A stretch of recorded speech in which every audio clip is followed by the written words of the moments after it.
Hence, about 25 years ago, the buzz really started. And soon Wikipedia came up with a definition. And you know how when the Americans and the Europeans, they introduce something, the rest of the world just gets influenced, isn't it? That's on a lighter note, but maybe that's true. However, I believe that coaching existed at least 5,000 years ago, if not before.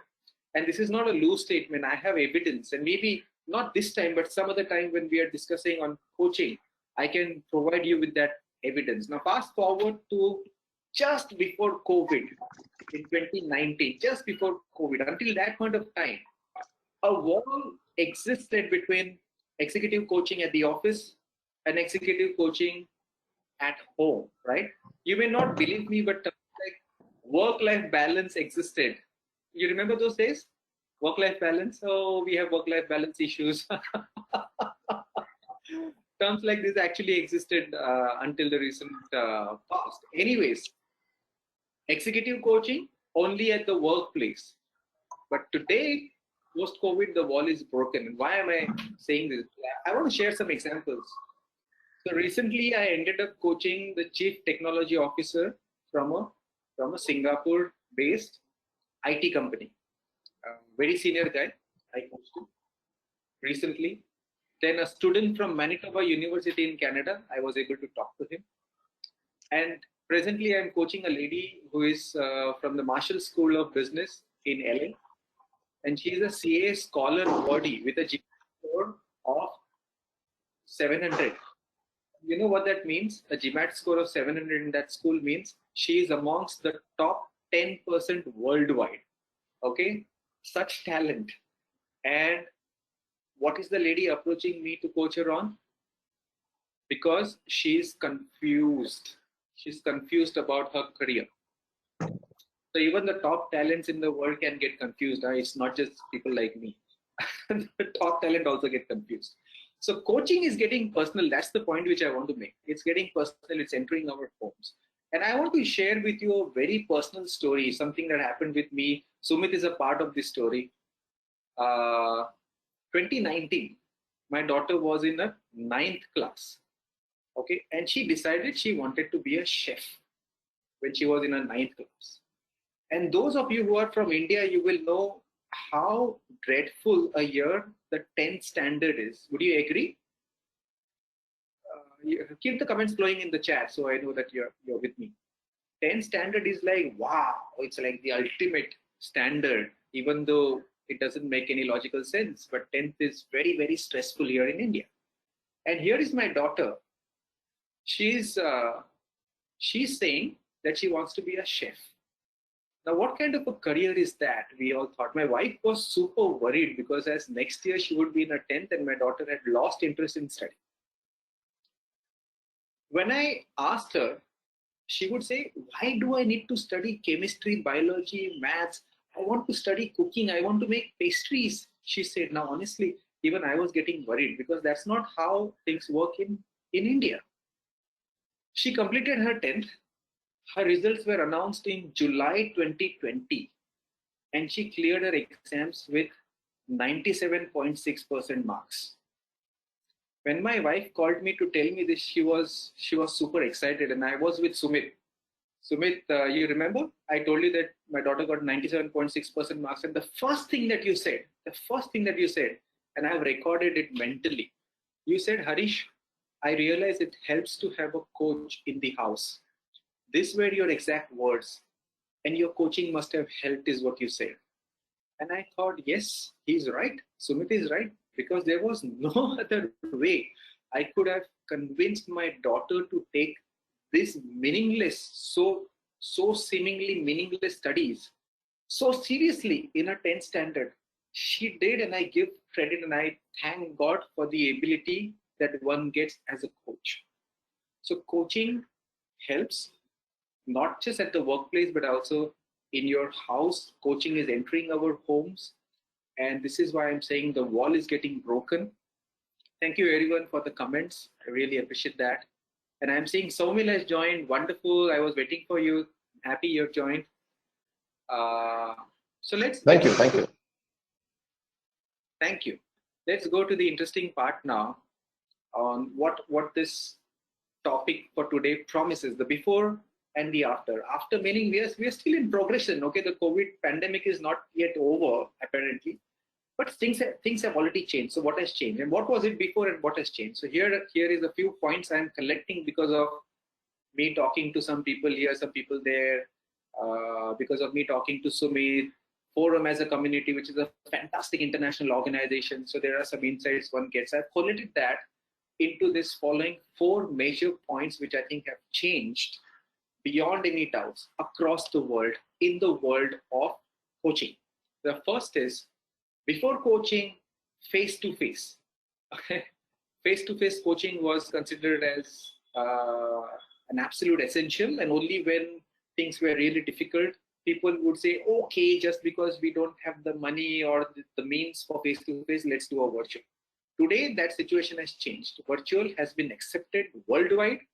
People who were hardcore believers in face-to-face reluctantly have adopted virtual coaching, and lo and behold, it also works. So today, virtual coaching has become the norm. Okay, that is the first change I'm seeing. The second change is the experience. Now, earlier, a coach would be asked a question, how many hours of experience do you have? And you know what has changed because of COVID?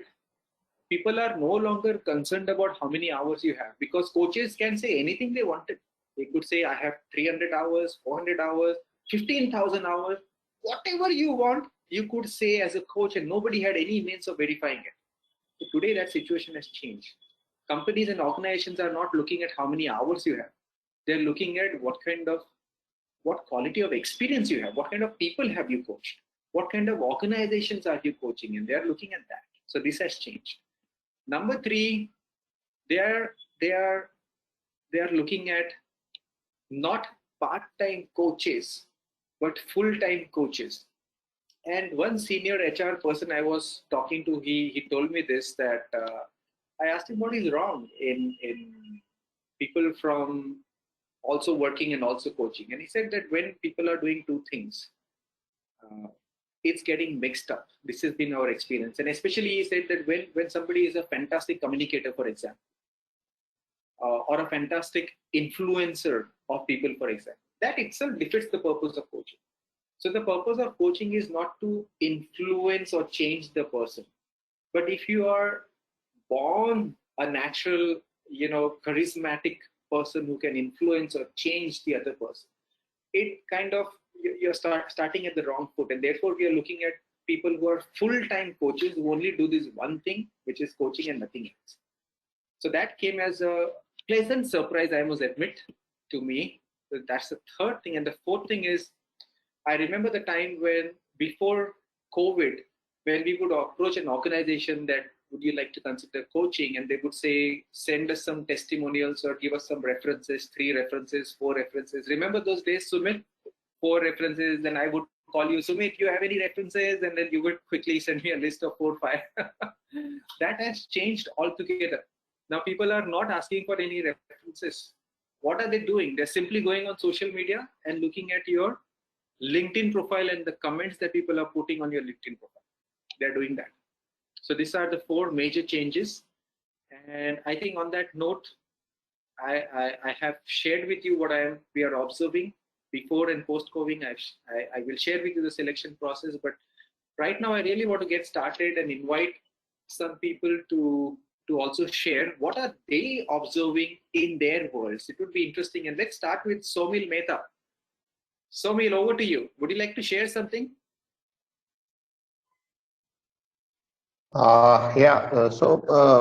Just quick one, not much. I'm new, to be honest. I'm new to the world of coaching and mentoring. But the need for coaching is, and it is not. I mean, to be honest, to be fair, I don't think COVID is only, or the current pandemic environment has only accentuated the need for it. Or I would not even say accentuated, but it has brought it on the surface.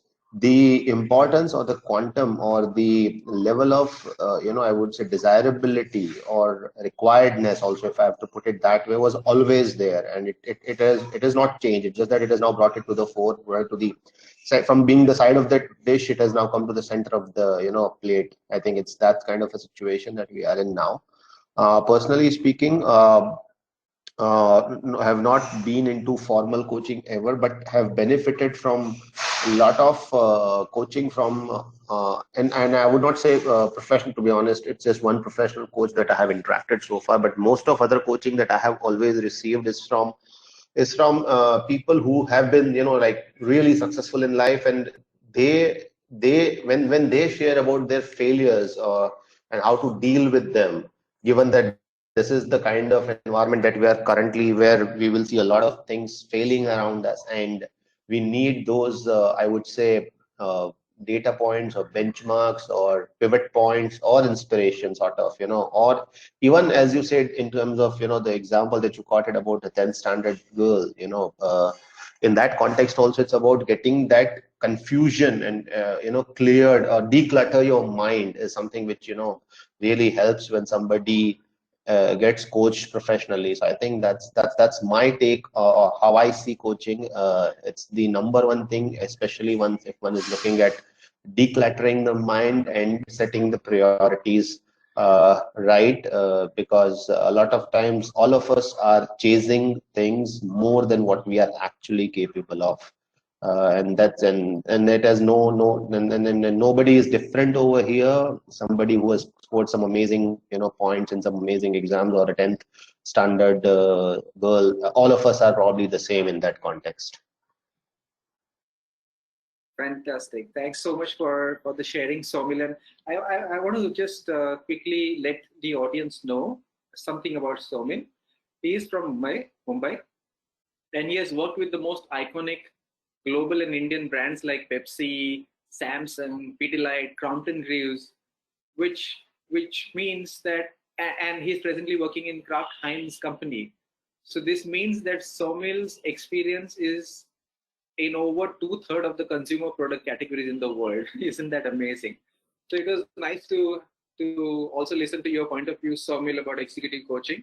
And absolutely right, executive coaching, one of the greatest values of executive coaching is the decluttering of the mind that happens. Wonderful. Thanks for the sharing, Somil. I, I'm wondering, Suraj, you're from Singapore. You're the country head for Performatics. Is there something you would like to share today? Yeah, sure, Harish. Thanks for inviting me, and happy to connect with you all. Yeah, so probably I can start with like how we were, effectively coaching or motivating our guys, versus I always call this BC and AC, that is before COVID and after COVID, which is probably a new term that might become popular. Yeah. So, so we are co-founders of the company, and we have around 100 people to manage. We are a dev house and helping with startups mostly, or also enterprises. And so what we were able to give to our guys, like as a technical coaching, I would say that, to give some innovative products to work on high-end technology. So that's some drive this my team has. And we always, so we are four founders. We always are look for the next level of leaders who can come and take the business from us, so that we can focus on something else, or like can focus on new ventures, new organizations, collaborations, etc. Right. So the primary thing we were always looking for the leaders, is how they handle a situation. So it can be a bad or good situation, but how they handle it, how they manage it. So since we are a tech company, most of these guys are excellent in technologies, but then the leadership qualities is where some of them lack. They might be managing projects very well, but managing team probably is a problem. And so the approach we were taking always is to, as leaders, we have to mentor the next level leaders, and also like as an organization as a whole. So we do consult, not really a specific coach or mentor, I would say, but there are agencies, mostly on the human resource aspect. There are HR agencies, who can come in with a lot of experience and tell us, okay, this is probably in such a situation, especially when a pandemic hit, this is how big companies are handling the situation, and probably these are the few approach you can consider, and this is the pros of this approach and cons of this approach. But we always take a positive, if we get a choice, we always pick a positive approach, and that's how we handle the situation. So few things on the coaching concern. So whenever I visit, so I have a dev center based off Technopark Trivandrum in India, where most of my guys sit, and I have a different team to handle here in Singapore, mostly on business development and all. So here the coaching is very different, and when I visit India, usually I'll have a session with the whole team to give the motivation on how they are helping with the business and all. So I feel that the participation of each and every employee in a company, like when they start feeling that they are contributing to something, is the primary message we need to deliver. And how to deliver is probably where this whole coaching aspect comes in. We sometimes, as business owners, we think that this message is getting delivered because we are sending an email or we are talking to people, but probably it may not. So it's a 360-degree approach we always take, where obviously we deliver a message, and immediately after that we also send the HR team to go and find with these people to say that whether the message we delivered is communicated properly, whether they understood, they have any questions. So that has always have worked.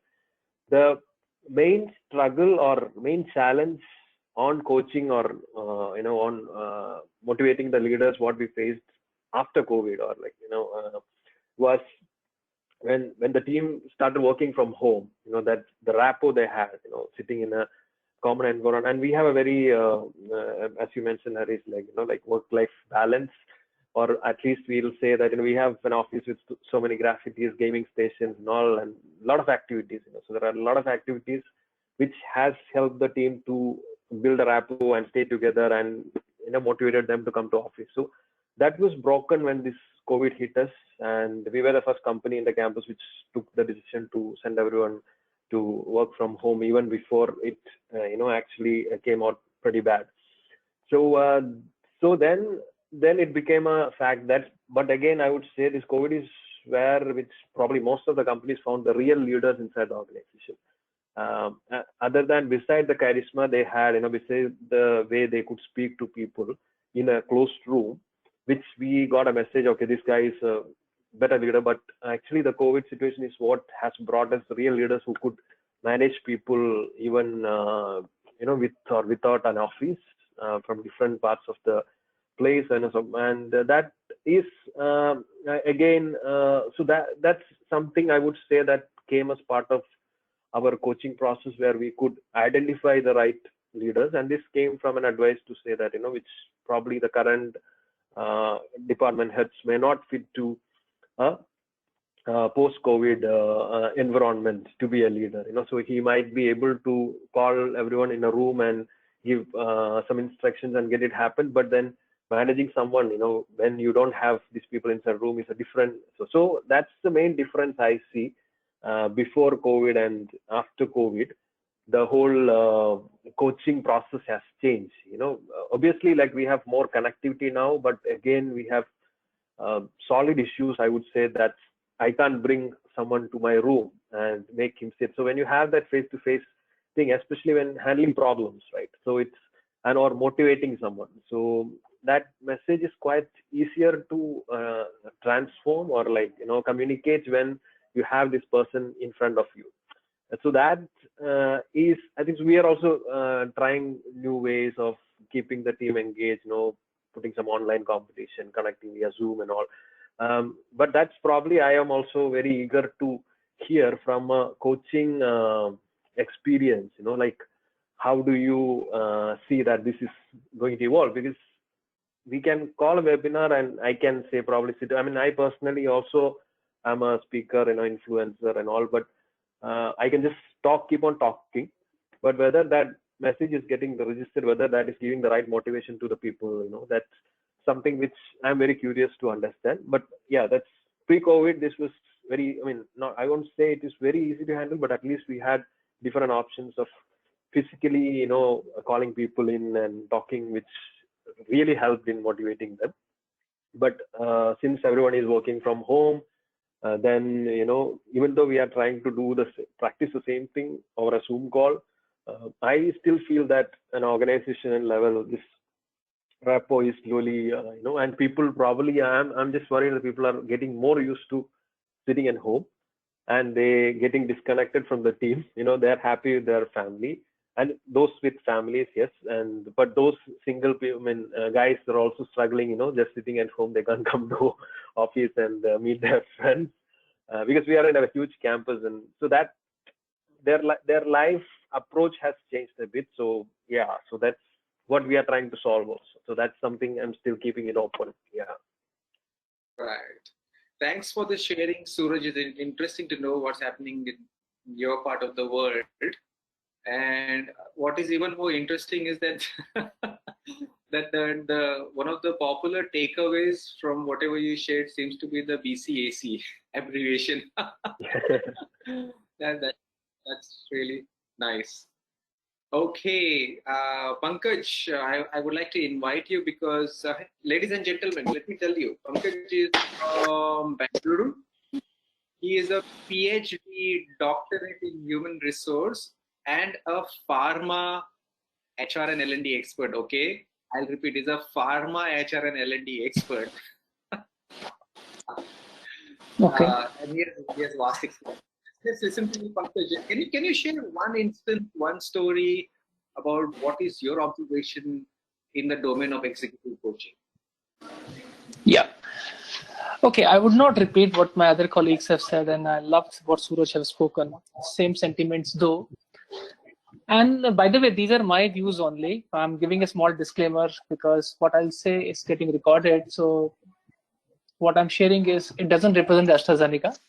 It represents me only as a HR L&D professional for pharma, as rightly mentioned by our friend Harish. Now, what has not changed, first of all, let me put that start with, then I'll talk about what has changed, what I think so, in my zone of influence and one circle. I think the importance of coaching has gone up multiple times, many folds now, whether you have internal coaches or executive coaches. When I speak to many people within the industry, outside industry, everybody has a very high ask for it. So that's the good news for you, Harish, number one. But what is gaining more traction is not coaching only, but counseling. Today, people don't want to know the solution at hand, which is one of the objective of coaching. Okay, you don't give the solution, you facilitate the solution. Let me put it that way. But today, people intend to know somebody should listen to me.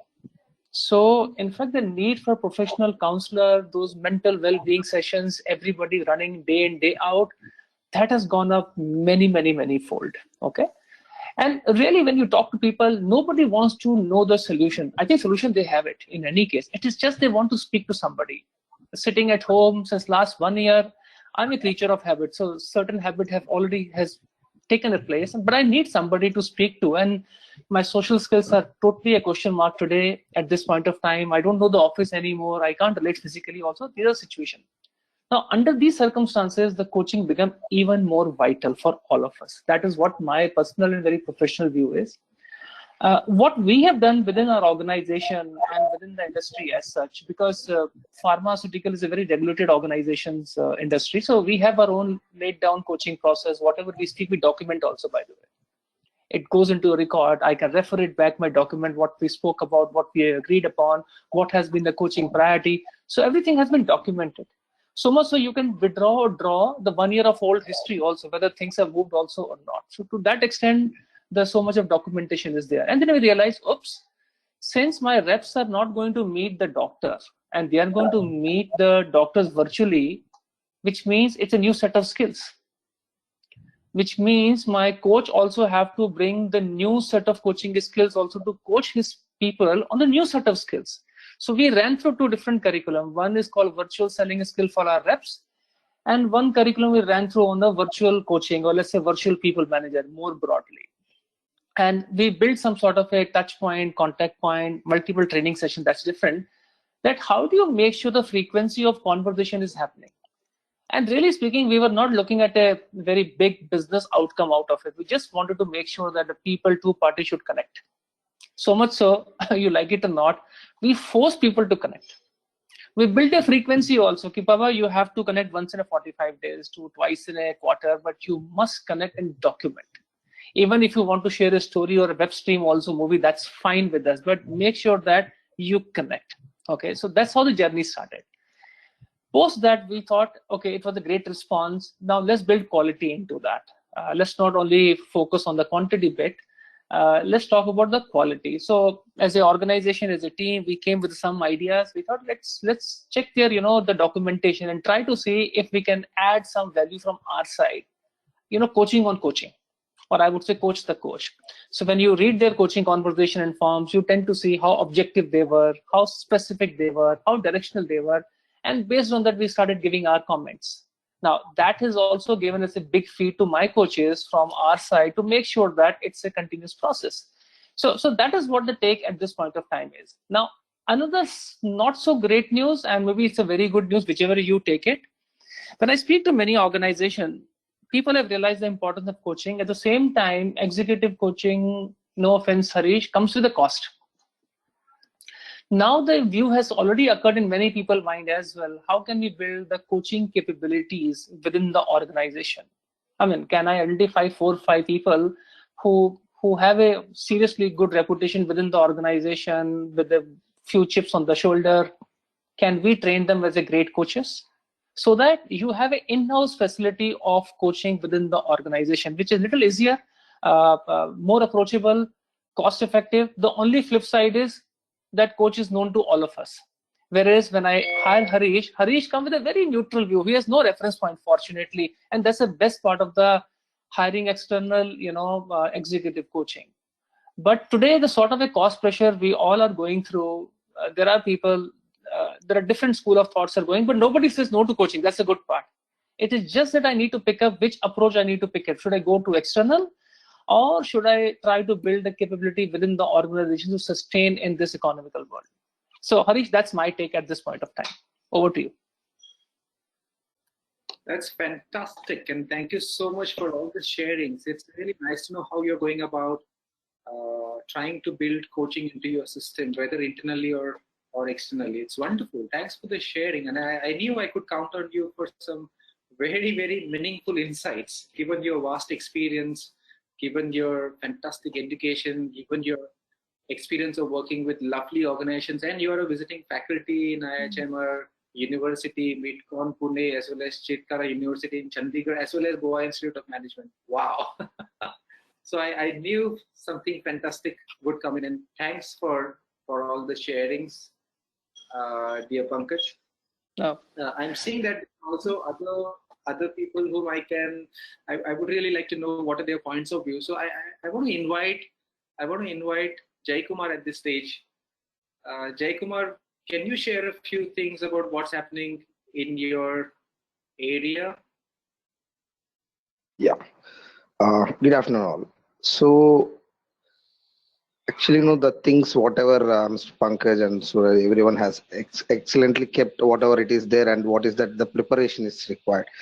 So there are two things that an organization which has to invest on the preparation to take the next level. So that as if if in the previous phase, whenever a cycle comes for an appraisal or anything, only people think like this is the person whom we need to take for the next role or something.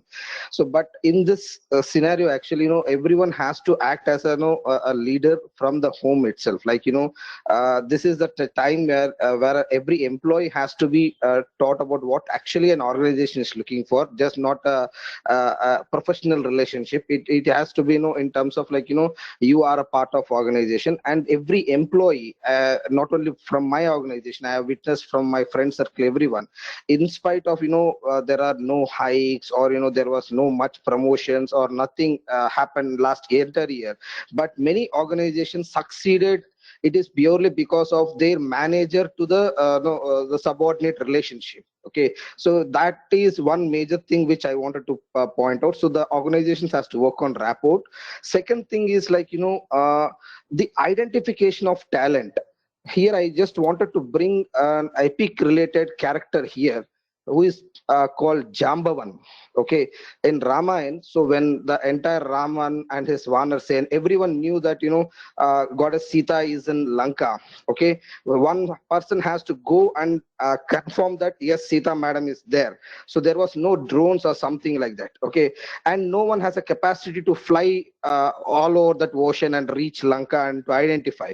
Okay, but Jambavan, who is you might have seen a bare face guy in that character Ramayan. So he knows that Anjaneya, the Hanuman, has this talent. But there is a there's a curse for Hanuman, like his talents will not be recollected whenever it has to be exhibited. So there was a curse for his some childhood pay, whatever he has done, some naughtiness. So this Jambavan knew that Hanuman can fly. So as a leader, so one has to know the talent of the team member and he has to direct him. So he praises him, and so that he has gone there and confirmed that Madam Sita is there, and post which everything the story we know that.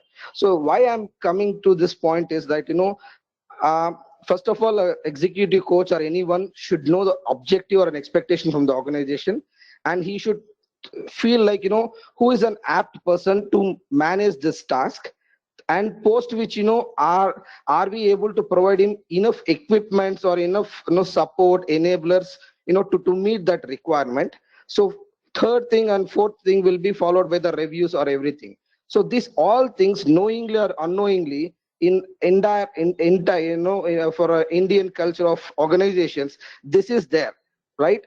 And uh, previously sir was saying, like whether it is a official or personal, he insisted, like gathering as a mandate thing.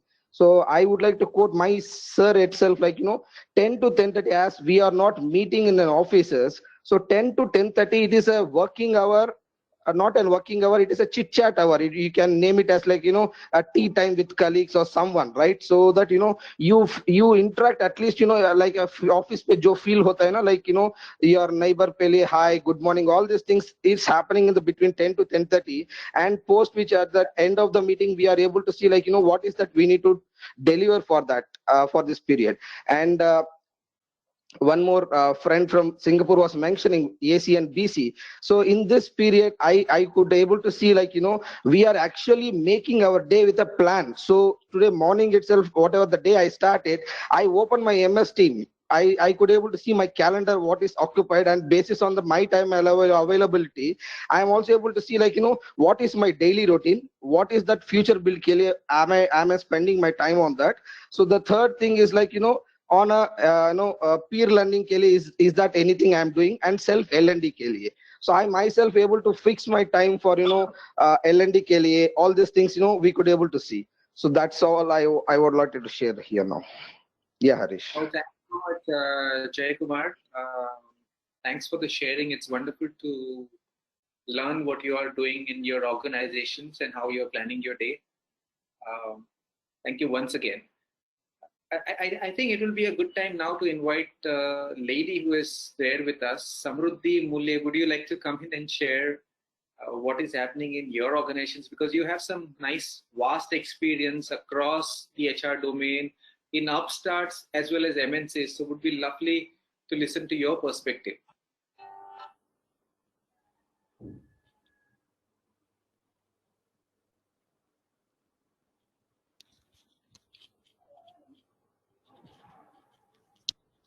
Hello. Yeah, Samruddhi, are you there?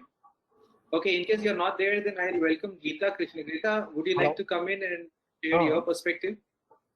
Sure, absolutely. It will be my pleasure. Thank you, Harish, for inviting me. And I really am enjoying in this insightful discussion from varied parts of, Mind. I just want to pause because there is a background noise. Somebody's talking on the phone, I think. May I request you to put yourself on mute, please? Yes, thanks. Go ahead, Geeta. Yeah. So my perspectives, what. So first of all, a bit about myself. I belong to Schlumberger. Schlumberger has an IT setup. Schlumberger is an oil and gas major, and I'm part of the IT, the L&D for the IT organization. We have two IT hubs in India, Pune and Coimbatore. And my journey has been very different in terms of trying to blend oil and gas kind of culture with IT culture, right? So that's a different ball game and different thing, right? As far as the current topic is concerned, I agree with Harish that, see the challenge that even I felt when I was an empaneled coach in my previous organization, right? What I see is people expect a coach to see the coach, the trainer, the mentor, they're all like there is a halo around them. They expect someone to come and give them a solution, right?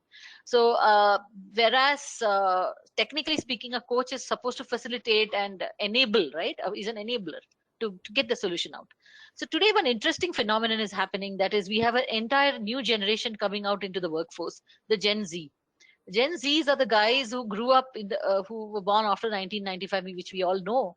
This is a generation which is a DIY generation, do it yourself. So I think your child in the 10th standard sawmill is an example, right? Or sorry, Harish, your daughter you mentioned, right? So the Gen Zs are an example of the new generation who likes to find out their own solution. Rather than listen to you, they'd like to come up with their own ideas. So they are the generation who really like coaches. I have coached my daughters when they went through a kind of a dilemma or anything, and I found them to be most responsive to coaching, where they were receptive, and they said, I have all this information and I'm cluttered and I'm confused, and where an open-ended conversation, of course I had to really struggle not to bring the mother outside of me, but I found that they were the most receptive to coaching, and they were most receptive to answering the open-ended questions and then coming up with the solution. So coming back to today's scenario, I also like the fact that you said that work-life balance doesn't exist, but I'll tell you what exists. Work-life struggle exists. Work-life juggling exists.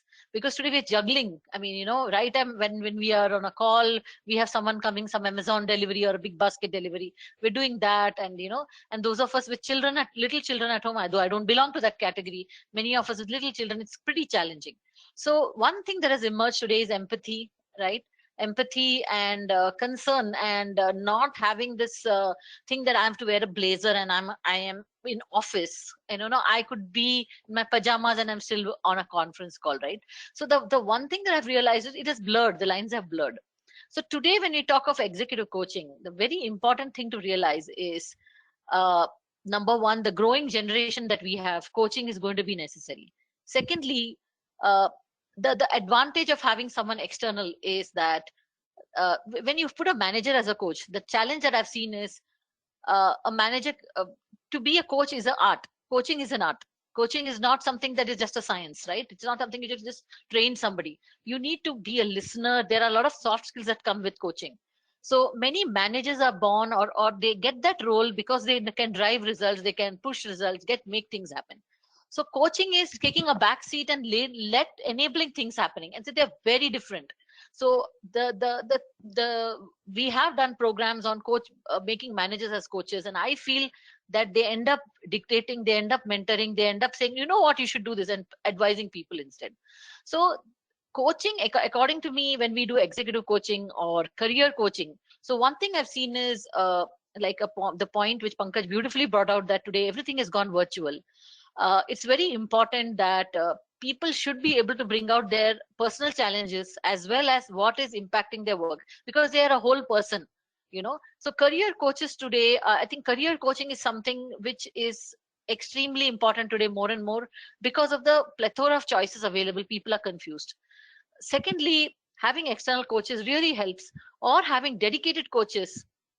The advantage is that there is a, like how I go to a therapist, I know that person is not going to judge me, so that space of judgment is not there. There's a neutrality which comes.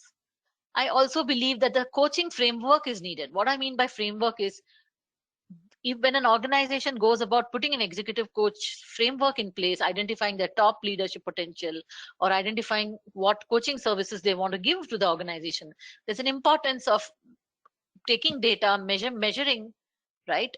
And also finding out the benefits, what are the impactful results that have come out of the coaching.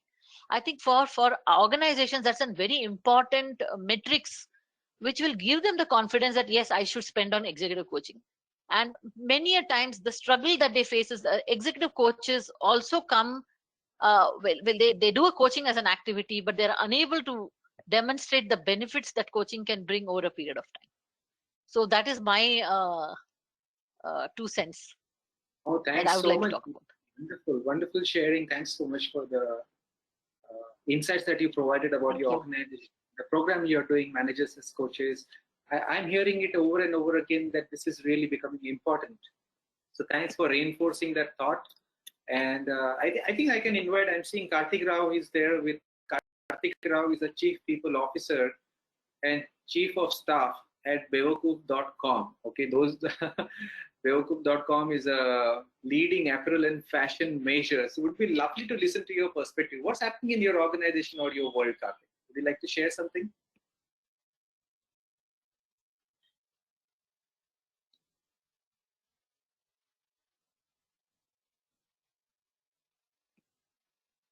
Okay, Karthik, are you there? Okay, so I think we have lost him. Why don't I ask Raman Angura from Himachal Pradesh, all the way from Himachal Pradesh, lovely state. Raman, you are the head of HR in a pharma company as well. You have worked with some excellent organizations. So is this something that you want to share?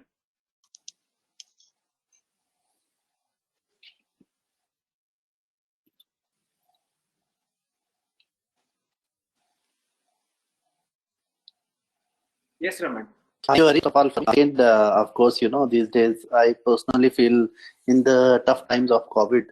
Am I audible? Yes. Am I audible? Okay. So there is a signal issue, so that is why I wanted to check. So in the tough times of COVID, of course, I feel on personal front, there was a lot of stress going on in mind of people, especially those who got some kind of issue, whether in family or somewhere. So this coaching was helpful for them.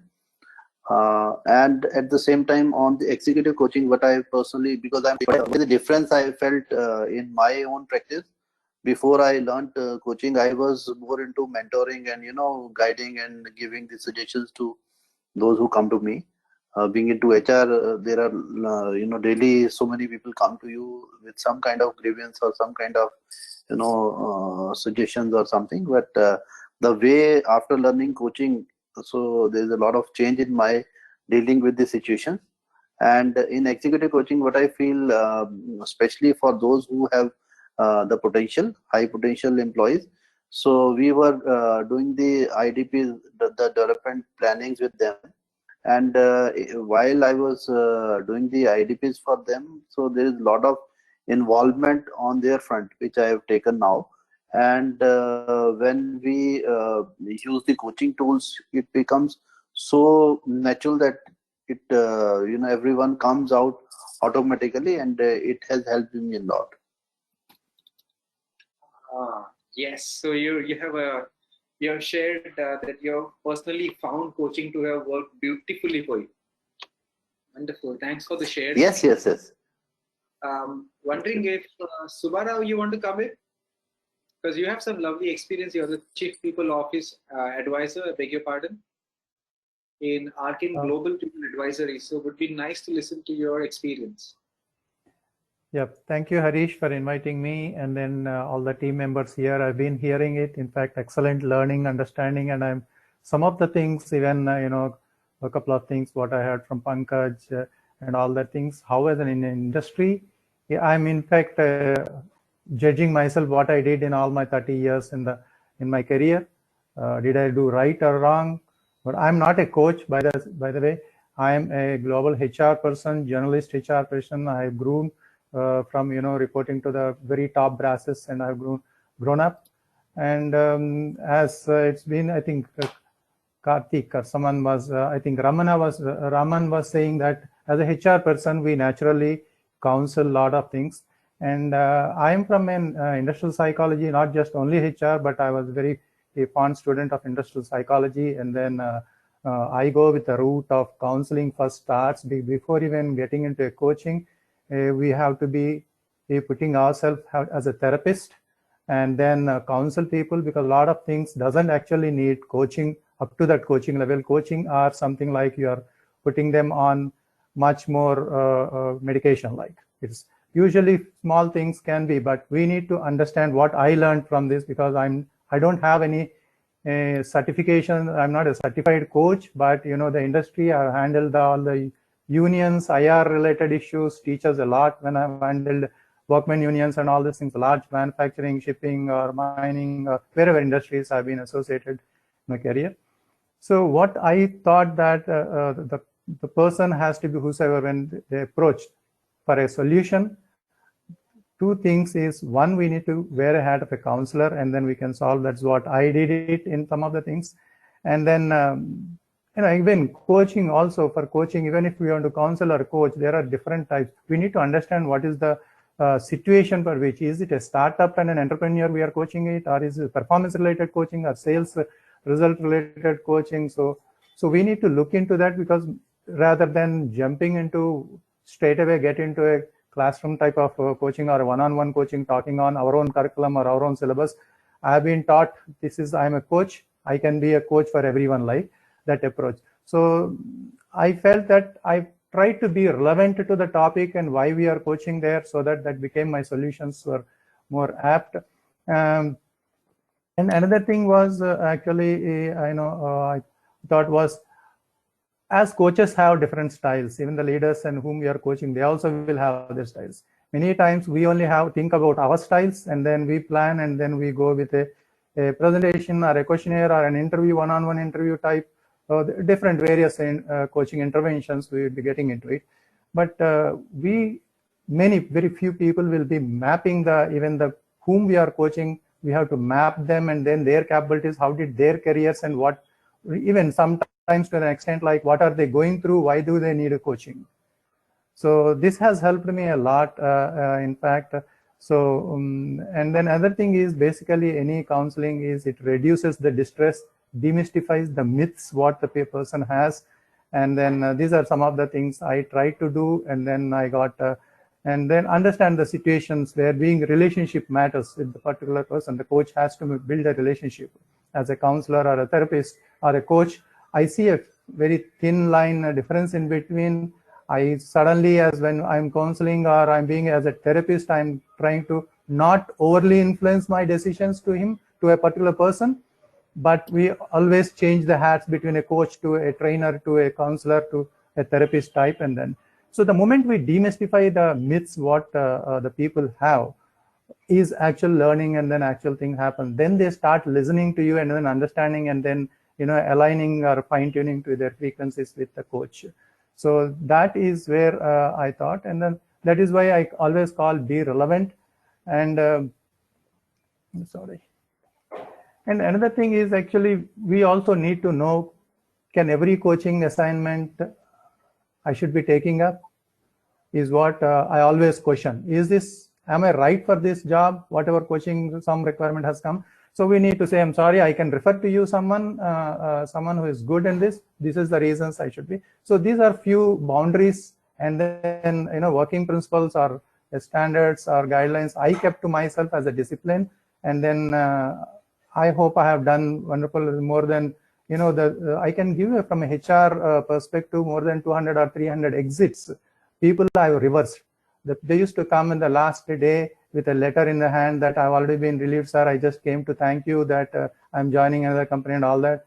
I had conducted sessions, spoken to them maybe a day or hours together, or even the next day continued, and we reversed it. And then more than around 250 to 300 cases, I think so, in different industries. They are again back and they are working it. So there must be some process irritants. We need to see that what was the process irritant that was removed and all that. Again, coming back to the real world story, what you were saying about the COVID, this is all what was the experience, and then little I could give it. There are so many cases I can definitely be sharing it at any other time.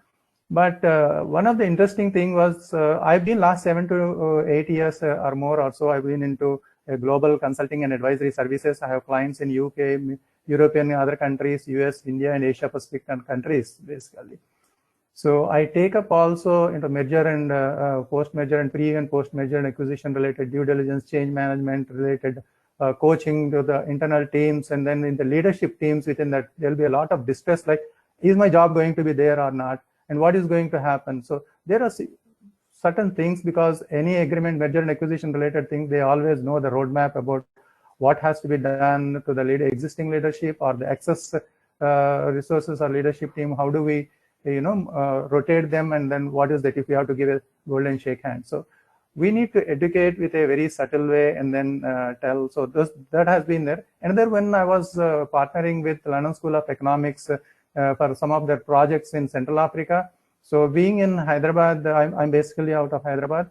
I travel across the world, but I have at least 3 or 4 projects I've taken up there. They have been assigning me the projects, and then I've made a turnaround and then showcase. This is a virtual consulting basically, and then it's not just only consulting and guiding them and then coaching the entrepreneurs, the startups or mid-sized startups who are 5 to 10 years who are there into the business, but also showcasing to the platform, to the government and then the body, that yes, we have made a turnaround either in terms of growth in business or growth in returns, bottom line, or growth in headcount, or their footprint has been grown. So we need to showcase, and then based on that, the government actually funds those entrepreneurs.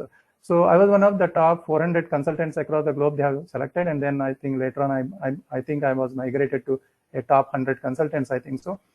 So these are some things where it is a very from being in quite other consultants who are from different parts of the world. They were finding it difficult to talk to them. They don't know English. They only know a bit broken English, and Swahili was the Central African language. And then very well, how well we connect up with them is what, again, the HR hat. How are we connecting to the people? Whether they know that we know the language or doesn't know language has helped me, being in virtually guiding them, and then to the successes, all the 3 or 4 projects. I was having a Swahili English translator, and then I was able to talk to them in their language, and they started loving, oh, do you know Swahili? So that is how you connect as an HR person. Is we are people, we are for the people, by the people, and be the people, and one among the people. So for me, actually, the COVID has in fact increased. There's no impact because I've been doing it virtually, and also as a global role as a HR head, global head of HR. When I was in the corporates, there was all through round the clock. There was calls and going on right from the early morning. Japan calls used to be Japan, Australia side timelines. With different time zones we have been working, and then to India. Then India wakes up. Then Middle East offices and Europe wakes up, and then suddenly by the time Europe is in midday, then slowly America wakes up. So we spend a lot of time. We used to spend in calls, meetings, and all different time zones. Even there are times even when I used to be a phone at the overside at the bedside, and then suddenly get up the call, alarm rings, and then get and jump into the call and all those things. So that, because of that nature, maybe I'm not finding it very odd, this COVID. And there are a lot of my past clients have approached me for, how do we handle this COVID situation? They never knew that work from home was more than 15, 20 years. I've been in corporates. Whenever I was there, I used to tell work from home. If some request comes from an employee about work from home, I say, let's do it. But it was a taboo. No, we cannot. Everyone will come and say work from home. We cannot give them. But today, what has happened? So we are all compelled that everyone are working from home. So the security systems, what will happen if the laptop, if they use and all. But today, all the security systems, they automatically solutions have come forward in front of us. It's all about step out of that myth that it is not possible, and then I think solutions will come. So that's how that approach is what I used it, and then I think to whatever I'm sailing in I'm still active in my profession, both consulting, advisory, and I'm also an advisor to a couple of board of directors and startups, and more than 50 startups across the world have greenfield as well as mid-level startups which are up to 0 employees, just the entrepreneur, 1 or 2 guys, to almost 100, 200 people, employees type startups, groomed, mentored to the funding stage. So it's not just one straight jack or what you call one size fit all type of solution. So we need to really adjust our styles. So that's from my my personal learning. So again, I may be right, wrong, because I'm not a certified coach. Like most of you are all really have been doing wonderful, so I've interacted with people like you when I was engaging them, when I was in corporates and all those things, but I'm not, have coached as a coach to be what you call to be called. So that's it from me. Thank you again to the team for hearing to me. Absolutely delightful to know your rich experience that you have shared. Absolutely delightful. Thank you so much, Subbarao, for the sharings and enlightening us with a lot of ideas and thoughts. Wonderful. And maybe I'm conscious of the time, so maybe one more. Rajiv Jain, would you like to just share one instance, one experience that comes to your mind, and then we get into the closure? Sure. Thank you for inviting me, Harish, first of all, and I was love to listen to all of you guys again. Quite a good experiences to share. I'm working with two companies as an HR head right now. One is AMA Design Solutions, which is Bombay-based. It's an interior and architectural firm. The second company is Forza Furniture, which is into manufacturing and e-commerce. My first exposure to a manufacturing and e-commerce actually. I joined the company in January 2020. A new setup, a complete new exposure, and in just I would say March, 12th March, I remember the precise date. I rolled out the new KRA KPIs for everybody and for the organization and the HR launch of HR policy. And just the next week, we faced a lockdown. A new industry for me, a manufacturing again, work from home was something which is, I would say, not possible in our case, except the accounts and finance team. Because in manufacturing, yes, you have to be in the factory to do the manufacturing. We waited and we had to turn a lot of policies to the new regulations in the month of June. When we restarted the company in the month of June 2020, we got the permissions because being one of the furniture manufacturing companies, there are a lot of home essentials and work from home tools that we were manufacturing for people actually. So our target audience in when we started manufacturing was people who are working from home, making some desks, computer tables, laptop tables, all these things which we were targeting for them. A different experience. We had some seniors who moved out. We had some first-time managers who are now taking the, running the show. Now, as a coach, it's very, very important. Like, I know when I was 22, I first time became a manager. Life was very different. You have a person who's at the age of 35 who has 10 years experience, more than what you have. And you need to take control over that. You need to guide him to work and you are directing him to work. So how to be a first-time manager was something that I was coaching these guys. Young blood, again, I would say around 25, 26, 27, and the people who are reporting to them are, I would say, as again, old school. The company has been in existence for 15 years. This is the first time there was an HR also which was introduced to them. So there were a lot of changes which were happening and ensuring that everybody takes the change in a very positive way, especially at the time of COVID, where there's a lot of negativity and fear which is already around in the air. What if the company doesn't survive? What if we don't get business? Are we going to lose our job? So one of the part I would say being an HR at that time was coaching. Counseling became, I would say, 60% of my portfolio was actually counseling and not coaching. I knew the people, I know them, they have the potential, they'll do the best. But those are times that I had to handle the fears that am I going to lose a job? Is the company going to do well? And how do I handle? I'm a first-time manager, so how do I actually handle? Now, me being based out at Bombay and my company is based out at Bangalore, and a traditional old-fashioned manufacturing company, giving an online coaching was also very difficult and different for them. So yes, that has been my experience with regards to that. But more importantly, I will say that during this entire pandemic part, not just coaching or counseling, but motivating and keeping a team engaged was the biggest challenge. And I would be very honest, and I read a lot of stories. I met a lot of HRs from different platforms, see what best learning they are doing. As I always called my company as my first family, because I always say that I spend more time in office than what I spend at home. I was there with them in each and every process. I sat down with the teams to design their particular departments SOPs as well. And one thing I realized over the period of time, that if I don't understand the business well, I don't understand the role well, there's no way that I will have the buying from these guys. So I actually sat down to understand each and every process. It could be production, it could be finance. I actually went to the entire balance sheet. I may have asked them dumber, the silliest questions around, but I actually had to go in detail of each and every business process. And only then, when I actually started counseling them and coaching them and how to take it across, that was the time they had the buy. Initial 2 months, there was a lot of resistance. Obviously, any changes coming, and a person who is not from the industry is coming and teaching me. But then when he actually understood, and I designed and helped them in designing the entire SOPs, and then I actually started counseling them and coaching them, the buying increased to a great extent. So yeah, that's the learning. I would say that you have to get inside the process to actually teach them or coach them.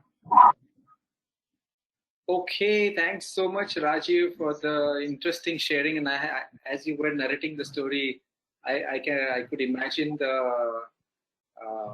the drama must have unfolded post 12th March. Suddenly you have a new policy, everything seems to be going well, and then another bomb blast explosion. This time from a very minute organization called some Corona. Unlike what happened on 12th March in Mumbai a few years ago, if you know. So similar havoc must have been created, and then you have to take the role of a counselor. I can imagine what you must have gone through. And yes, the fear is absolutely real. What is going to happen to my job? What is going to happen to me? Am I going to survive or not? We all dealt with it. Thankfully, most of us have survived it. We are able to move on. Not many people might have taken this well. Many people might have got affected. So I just one last thing which I want to let you know is that one of the promises I've made, and I want to share this on LinkedIn openly on a public platform, is that if you know anyone who is without a job or a source of income, please refer that person to me. I'll coach the person absolutely free of cost, because the person doesn't have a source of income. So I don't want to take a fee. This is a promise that I've made on LinkedIn. I'm offering it to you all also. If you know anyone who is in a difficult situation, please refer the person to me. I'll coach the person to the best of my abilities, free. On that note, I'm moving on. Thank you. Thank you. Thanks everyone for the lovely sharings. And we are getting into the closure. Not going to spend too much time on this, but maybe I'll just skip this. And I want to bring this to your notice, to your information, that Forum has launched this program to support people who want to take their first steps as a coach. So if you want to start working as a coach, this is applicable for those of you who are not coaches already. If you want to take your first step into being a coach, and if you want to start operating as a coach, Forum has this lovely program. Forum, for your information, is a Conferry company, and I'll invite Sumit. Sumit, I completely forgot. I should have asked you to use Forum before we started, but maybe you can do it now. The Forum is a Conferry company, and the participants at the end of this course will get a certificate personally signed by Andre Alfonso, who is the chairman of Achieve Forum India. The Achieve Forum is Forum in short. So do take a screenshot if you want of this brochure and pass it on to the people who might be interested in learning to operate as coaches. And on that note, the promise which I made to you earlier is I'll share with you a template. So if you want to select an executive coach, an external executive coach for you or your organization, you cannot go wrong if you use this template. So you feel free to take a screenshot of this one as well, or write to me. I'll send it to you, the editable version separately. And I think now, Sumit, if you can quickly come in. Sorry, I should have asked you upfront, but I'm asking you now. A quick introduction to Forum and any last comments you want to make. Thanks, Harish. And what can I say after hearing so many wonderful insights? I'm just feeling that I'm leaving this conversation with a lot of thoughts, a lot of ideas. Subbarao, every word that you spoke about counseling, I was actually relating to that. And a lot of people actually mention that. What I'm getting is that people are looking for deep insights. I mean, if you really look at it, why do people need coaching? And there's not one reason. 11% of the world in normal times is going through some crisis, some kind of, I mean, this is quote unquote, as per statistics, there is 11% of the population that has some kind of a personality issue or a personality disorder. I don't want to say more. This is just official data. There's another official data which says that 38% of Indians are depressed or facing some form of depression even during normal times. So coaching has been a very, very important area for us to work on at Forum. A lot of times we don't choose areas. A lot of times areas choose us. So what is Forum? Well, Forum is a organization. We've been around for the last 50 years. 12 years ago, we started the operations in India. Andre is the one who started it. I joined in. I've been running the organization now for 10 years. Ish is our practice head for coaching, and he's also been engaging in client relations for most part, but now he's focused his entire life on coaching. He's super obsessed with coaching, and I'm not saying it lightly.